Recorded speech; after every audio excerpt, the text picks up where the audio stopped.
Selamat hari Minggu, Happy Incredible Sunday. Kembali lagi kita jumpa dalam rumah Tuhan, dimanapun kita berada, kita adalah bait Allah. Dan saya akan percaya kita semua, jemaat Tuhan, simpatisan, bahkan seluruh rekan-rekan yang melihat ibadah online ini, saya akan percaya kita sudah memuji dan menyembah Tuhan bersama-sama di tengah-tengah keluarga yang ada. Mari sebelum kita dengarkan firman Tuhan pada saat ini, kita berdoa. Bapa kami di dalam surga, Bapa yang kami panggil dalam nama Tuhan Yesus, terima kasih buat kebaikan Tuhan. Hari demi hari Tuhan pelihara hidup kami. Dan saat ini Tuhan, kami juga ingin dipelihara oleh firman Tuhan untuk kekuatan roh dan jiwa kami Tuhan. Karena untuk itu kami memohon campur tangan Tuhan, berkuasa atas kehidupan kami. Urapi hamba-Mu, bahkan seluruh umat-umat Tuhan yang mendengarkan firman Tuhan ini Tuhan. Kiranya kami diberkati oleh firman Tuhan. Di dalam nama Tuhan Yesus kami terima firman Tuhan. Haleluya. Amin.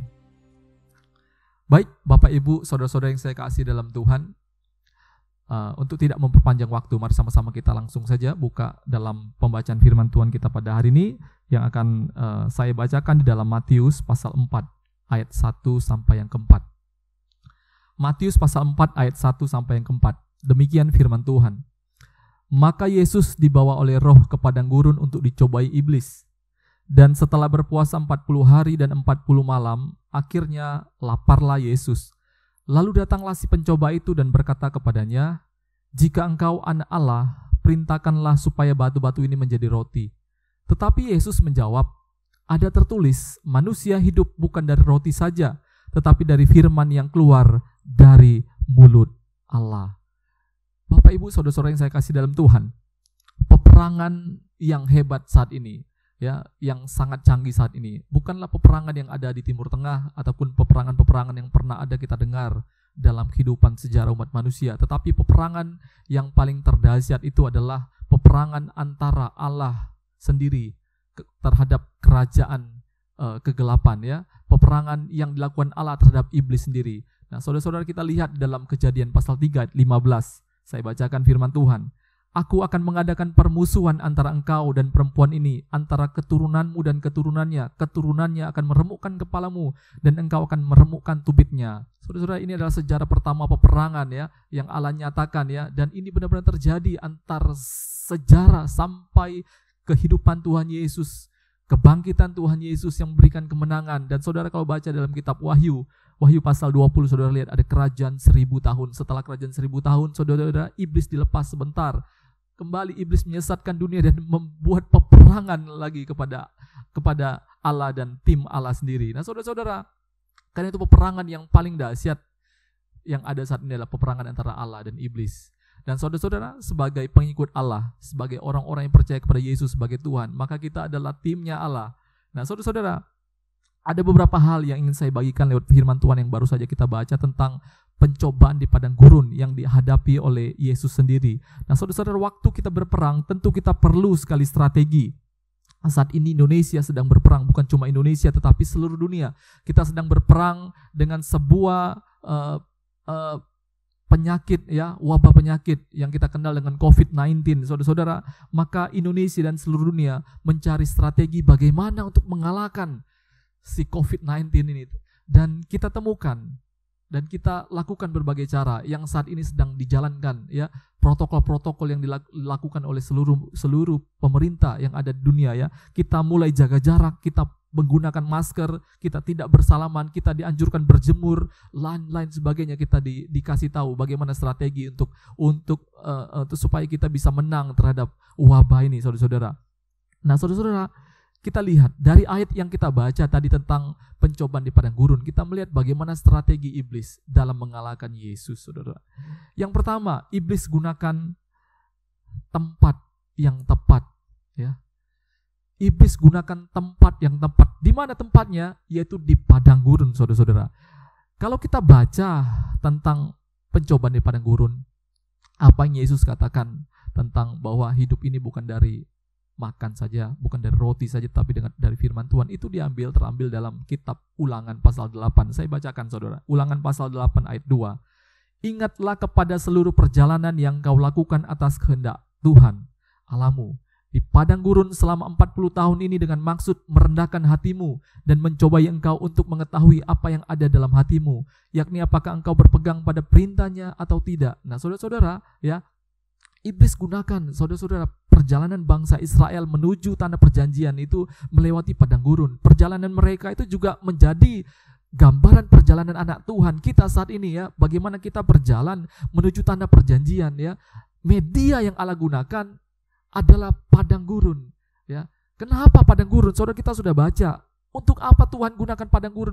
Bukannya Tuhan berkuasa bisa saja gunakan media lain, ya. Saya pernah ke Israel dengan beberapa teman, ya. Kita punya banyak jalur untuk bisa ke Israel, saudara. Tapi Allah gunakan media perjalanan padang gurun, ya. Dan ayat 2 dalam Ulangan pasal 8 memberitahukan kepada kita, media ini padang gurun digunakan Tuhan supaya apa? Supaya merendahkan hati kita, ya. Saudara-saudara, kalau kita hidup hanya 4 hari di padang gurun, saya pikir, atau mungkin 4 minggu, saya pikir kita sebagai manusia kita bisa mempersiapkan diri kita, ya, kita bisa siapkan perbekalan dan sebagainya. Tapi bagaimana seandainya kita hidup mulai 4 bulan di padang gurun, 4 tahun dan 40 tahun, saudara-saudara? Di sini, saudara, kita butuhkan bahwa ada suatu kuasa yang tidak terbatas untuk memelihara kita di tempat yang tidak kita mampu lakukan segala sesuatu. Tuhan membawa zona padang gurun untuk melatih kita mengandalkan Tuhan, berserah kepada Tuhan. Tetapi iblis menggunakan padang gurun ini untuk supaya apa? Kita memberontak pada Allah, kita tidak berserah kepada Allah. Maka iblis gunakan media padang gurun ini sebagai alat strategi dia untuk membuat kita kalah, saudara-saudara. Dan iblis gunakan ini juga untuk mencobai Tuhan Yesus di padang gurun.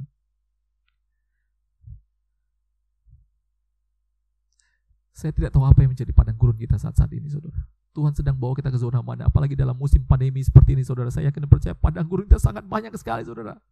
Dan ingat baik-baik, padang gurun yang Tuhan siapkan untuk membuat kita merendahkan diri, mengandalkan Tuhan. Di tengah-tengah ketidakbisaan kita, di tengah-tengah ketidakmampuan kita, disitulah kita butuh Tuhan. Kita sangat butuh Tuhan, kita manusia yang sangat rapuh, saudara. Tapi bukannya hari-hari ini manusia mencari Tuhan, mereka malah mengandalkan kekuatan mereka, mencari segala sesuatu, makin mencari, ya. Dulu waktu tidak ada pandemi, manusia sibuk cari uang. Bahkan sekarang juga yang tidak sadar, yang di tengah-tengah pandemi pun mencari pundi-pundi terus, ya. Tetapi lupa dengan satu kekuatan yang dahsyat, ya. Tuhan adakan padang gurun untuk kita semakin berserah mengandalkan Tuhan. Yang kedua, saudara-saudara, strategi iblis untuk mengalahkan kita yang digunakan juga mencobai Tuhan Yesus di padang gurun. Dia menyerang pada kebutuhan. Saudara lihat, ya, setelah 40 hari Yesus menjalani puasa, Yesus lapar, dan iblis gunakan, ya, kebutuhan Yesus untuk mencobai Tuhan Yesus sendiri. Kebutuhan utama manusia itu apa, saudara? Tak lain dan tak bukan adalah makan. Saudara perhatikan, manusia pertama sekali jatuh karena apa? Gara-gara makan, saudara, buah pengetahuan baik dan jahat. Bangsa Israel jatuh karena apa? Bersungut-sungut pada alat padang gurun karena apa? Karena makan lagi, saudara-saudara. Karena itu Tuhan Yesus menjawab, maka kita tiru, ya. Karena iblis punya strategi yang seperti ini, maka kita juga tiru bagaimana Tuhan Yesus memenangkan peperangan ini. Yesus di ayat 4, Matius 4:4 mengatakan bahwa ada tertulis, manusia hidup bukan dari roti saja, tetapi dari setiap firman yang keluar dari mulut Allah. Nah, saudara, kalau baca di dalam Ulangan pasal 8, karena Yesus mengutip dalam Ulangan pasal 8 ayat 3, ya. Jadi, ia merendahkan hatimu, membiarkan engkau lapar dan memberi engkau makan mana yang tidak kau kenal dan yang juga tidak dikenal oleh nenek moyangmu, untuk membuat engkau mengerti bahwa manusia hidup bukan dari roti saja, tetapi manusia hidup dari segala yang diucapkan Tuhan. Saudara-saudara perhatikan baik-baik. Saya teringat sebuah cerita, saudara. Ada seorang bapak, ya, saya pernah baca cerita ini. Dia rindu sekali naik kapal pesiar, karena itu dia menghabiskan, karena dia pekerja kasar, dia menghabiskan beberapa belas tahun, saudara, untuk mengumpulkan uang demi naik sebuah kapal pesiar, saudara. Ketika uang ini sudah cukup, dia beli tiket VIP, saudara, dan dia naik kapal ini. Waktu dia naik, saudara-saudara, masih ada uang tersisa sedikit. Dia beli koper dan dia isi makanan di dalam koper-koper tersebut. Waktu dia naik di kelas VIP, saudara, setiap kali lapar dan ingin makan, maka dia buka kopernya, dia makan, saudara. Begitu terus, saudara. Dan seketika dia keluar, dia jalan-jalan, dia lihat, loh, Kok pada saat jam makan banyak sekali orang-orang masuk ke dalam sebuah restoran dan makan di situ, menikmati fasilitas bar yang ada, dan dia hanya bisa melihat dari kaca, dan dia kembali ke kamarnya, dia buka lagi makanan, dia makan. Begitu selama 3 hari 3 malam perjalanan, saudara-saudara. Satu ketika waktu dia lapar, dia makan, dia keluar, dia lihat kaca, ada orang yang berjalan di depan situ dan bertanya, "Pak, di hari terakhir pada saat kapal sudah hampir tiba, saudara-saudara, ada seorang bertanya kepada Bapak, kenapa Bapak makan roti terus, Pak? Bapak tidak pernah makan di dalam bar, di dalam restoran kapal bersama-sama dengan kami?" Bapak ini menjawab bahwa, "Waduh, setahu saya cuma beli tiket kapal ini, ya, tapi saya tidak punya uang untuk makan di dalam restoran itu dan menikmati fasilitas-fasilitas lain." Ya, dan orang tersebut mengatakan kepada Bapak ini, "Pak, bukannya tiket VVIP itu sudah termasuk juga dengan makanan di restoran dan fasilitas yang lain?" Nah, saudara-saudara, kita sebagai orang Kristen kadang-kadang modelnya seperti Bapak ini, saudara. Ikut Tuhan, ya, ketika kita terima Tuhan Yesus sebagai Tuhan dan Juru Selamat, itu punya paketnya, paket keselamatan, hidup kekal, tidak turut binasa, tidak turut dihukum, ya. Banyak sekali janji-janji firman Tuhan pada saat kita mengalami badai, waktu kita mengalami pencobaan, banyak sekali janji di Tuhan. Tapi bagaimana kadang-kadang kita seperti Bapak ini, ya, kita cuma tahu kita Kristen, tapi kita tidak tahu janji-janji Tuhan dalam setiap perjalanan kita tidak tahu. Manusia hidup bukan hanya dari roti saja, tetapi dari firman Tuhan yang keluar dari mulut Allah itu sendiri. Saudara, saya teringat Wahyu pasal 20 ayat 15. "Dan setiap orang yang namanya tidak tertulis dalam kitab kehidupan itu, ia dilemparkan ke dalam lautan api." Nah, saudara-saudara, coba saudara tanya di dalam hidup saudara masing-masing, apakah nama saudara Anda yakin ada di dalam kitab kehidupan? Nah, saudara, saya berapa bulan yang lalu, 8 bulan lalu saya memiliki anak yang kedua. 3 tahun lalu saya punya anak yang pertama. Nah, saudara, memiliki pengalaman punya anak itu ada satu yang saya teringat. Waktu anak saya lahir, maka ada hal yang harus saya kerjakan, yaitu saya harus mendaftarkan anak saya untuk mendapatkan surat akte lahir, mendapatkan surat akte lahir dari negara Republik Indonesia, saudara. Maka syaratnya adalah yang pertama, anak itu harus lahir dulu, saudara. Kalau tidak lahir, ya kita tidak bisa lakukan syarat-syarat untuk mendapatkan akte tersebut. Nah, saudara-saudara, untuk terlahir dalam kerajaan Allah juga demikian. Nikodemus pernah tanya dengan Tuhan Yesus, "Bagaimana caranya supaya saya bisa masuk dalam kerajaan Allah?" Yesus bilang, "Engkau harus lahir dulu dari air dan roh. Engkau harus dibaptis dulu, bertobat. Ya, terima karunia Roh Kudus." Ya. Nah, saudara, apakah waktu kita sudah lahir itu sudah cukup demikian? Oh, tidak, saudara-saudara. Ya.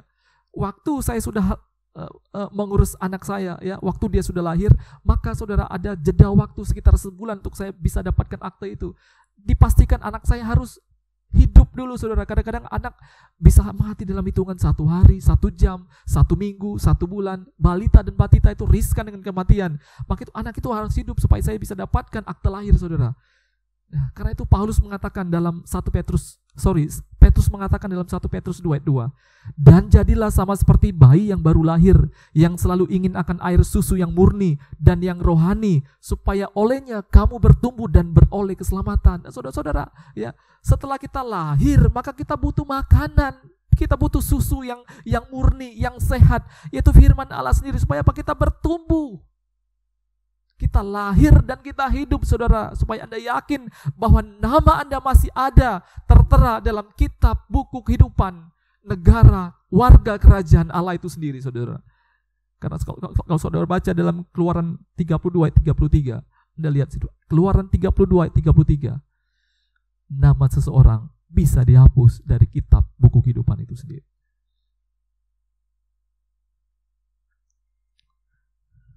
Karena itu Yesus menjawab atas serangan iblis, ya. Manusia bukan hanya hidup oleh roti saja, tetapi oleh firman yang keluar dari Allah itu sendiri. Saudara-saudara, manusia terdiri dari 3 unsur, ya. Kita memiliki tubuh, jiwa, dan roh. Kita selalu pelihara tubuh kita yang kelihatan. Kita memberikan makan 1 hari 3 kali, bahkan lebih daripada itu. Ya, kadang-kadang kalau kita tidak jaga hidup kita, ya, tidak teratur makan saja, Anda bisa mah dan lain-lain sebagainya, saudara-saudara. Kita jaga kehidupan fisik kita, tapi saudara, Engkau ingat baik-baik bahwa tubuhmu itu adalah bukan hanya tubuh saja. Dia memiliki roh, memiliki jiwa. Apakah jiwa dan roh itu engkau pelihara, engkau berikan makan? Dan kita perlu tahu bahwa yang bisa memuaskan roh dan jiwa itu hanya firman Tuhan. Coba Anda cek, saudara, jangan-jangan roh dan jiwa Anda yang tidak makan-makan itu sudah kena penyakit, mungkin kanker stadium 4 mungkin, saudara-saudara. Firman-Mu berkata, kau besertaku, maka kuat roh dan jiwaku. Tangan-Mu Tuhan selalu ku nantikan, di setiap langkah ku percaya.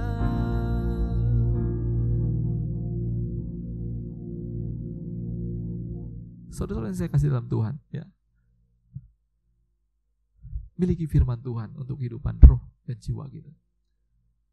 Hari-hari ini, saudara, banyak sekali tantangan, banyak sekali hal-hal yang kita sedang hadapi. Ya. Jika kita tidak memiliki firman, maka iblis dengan sangat-sangat mudah untuk mengalahkan kita dalam setiap pertempuran-pertempuran yang kita hadapi. Yang terakhir, strategi iblis yang terakhir, saudara-saudara, dia menyerang identitas Anda. Ya. Dia mengatakan kepada Yesus bahwa jika bukannya engkau adalah anak Allah, bukannya engkau adalah anak Allah, ya, dia menyerang identitas Tuhan Yesus. Maka kita perlu sadar, kita perlu tahu bahwa strategi iblis yang ketiga adalah iblis menyerang identitas Anda. Saudara-saudara, dalam Yohanes pasal 10 ayat 27 sampai 29, bahkan Yohanes pasal 5 ayat 24 juga mengatakan, kita sudah tahu bahwa ketika kita terima Tuhan Yesus sebagai Tuhan dan Juru Selamat, kita terima hidup yang kekal, tidak turut dihukum. Kita pindah daripada alam maut kepada hidup yang kekal. Bahkan dalam Yohanes pasal 10 ayat 27 sampai 29, kita akan melihat bahwa Yesus mengatakan bahwa dan seorang pun tidak dapat merebut mereka dari tangan Bapa. Tidak ada yang bisa memisahkan kita daripada kasih-Nya Tuhan. Ini adalah paket yang kita terima, ya, identitas yang kita terima waktu kita terima Tuhan Yesus sebagai Tuhan dan Juru Selamat. Dan cara iblis untuk menjatuhkan anak-anak Tuhan di akhir zaman ini adalah, salah satu caranya adalah dia menyerang identitas Anda, saudara-saudara. Saudara-saudara, saya baca dalam sebuah literatur, saudara, ya, di Amerika Serikat, saudara, ya, ada satu kuda, ya, namanya Galileo, ya. Kuda ini sangat-sangat hebat sekali. Karena apa? Dia sering banyak sekali memenangkan berbagai-bagai pertandingan perlombaan pacu kuda, perlombaan lari kuda, saudara-saudara. Dan saudara-saudara tahu bahwa banyak kuda-kuda betina yang dinikahkan, dikawinkan dengan Galileo. Dan untuk dikawinkan itu, para pemilik harus mengucurkan uang, ya, kira-kira sekitar 10 miliar setiap dikawinkannya satu ekor kuda betina kepada kuda Galileo ini, kuda pembalap ini, saudara. Supaya apa? Mereka mendapatkan keturunan dari seorang pemenang. Nah, saudara dengarkan baik-baik, ya. 10 miliar yang dikucurkan oleh pemilik ini untuk dapatkan apa? Keturunan dari sang pemenang, saudara-saudara. Jadi anak yang lahir ini, saudara-saudara, dia bukan hebat karena dia sudah berlomba. Dia bukan hebat karena dia sudah memacu, berlari seperti si Galileo yang sudah menang berbagai-bagai pertandingan. Tidak, saudara. Dia hanya menyandang bahwa dia anak daripada keturunan pemenang. Demikianlah kita, saudara-saudara. Identitas kita adalah waktu kita terima Tuhan Yesus sebagai Tuhan dan Juru Selamat. Kita adalah keturunan pemenang. Kita sudah dicabut daripada dosa. Harga kita sudah lunas dibayar. Sehingga saudara, saya ingin sampaikan kepada Anda hari-hari ini. Mungkin hari-hari ini engkau adalah suami yang sangat tidak bertanggung jawab mungkin.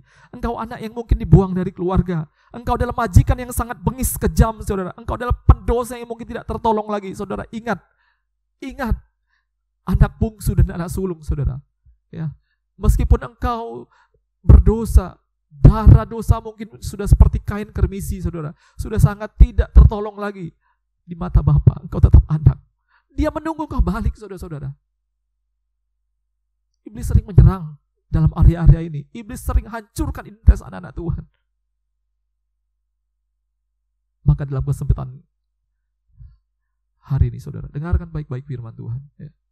Hari-hari ini kita sering mengalami pertempuran-pertempuran rohani. Maka kesempatan yang baik ini, saudara. Jika identitas engkau sedang diserang oleh iblis, kembalilah, ingatlah bahwa hargamu sudah lunas dibayar. Engkau sudah diselamatkan Tuhan. Engkau sudah ditebus oleh Tuhan. Kembali pulang. Tuhan menunggu engkau. Tuhan menunggu. Saya tidak panjangkan firman Tuhan pada hari ini. Saya rindu berdoa untuk kita semua. Sekalian juga kita akan mengakhiri ibadah kita pada siang hari ini. Mari sama-sama kita tundukkan kepala kita, tutup mata kita berdoa. Bapa kami yang ada dalam surga, Bapa yang kami panggil dalam nama Tuhan Yesus Kristus, terima kasih buat hari ini. Hari-hari ini adalah bukan hari-hari yang cukup baik, bukan hari-hari yang baik bagi anak-anak Tuhan. Kami tahu semakin hari akan semakin jahat Tuhan. Setiap hari kami dihadapkan dengan peperangan-peperangan rohani kami Tuhan. Karena itu Tuhan, hari ini Tuhan, bukakanlah kiranya rahasia firman-Mu Tuhan. Engkau singkapkan, berikan kami kekuatan daripada-Mu Tuhan. Kami sadar bagaimana cara kami melawan terhadap musuh kami, yaitu iblis sendiri Tuhan.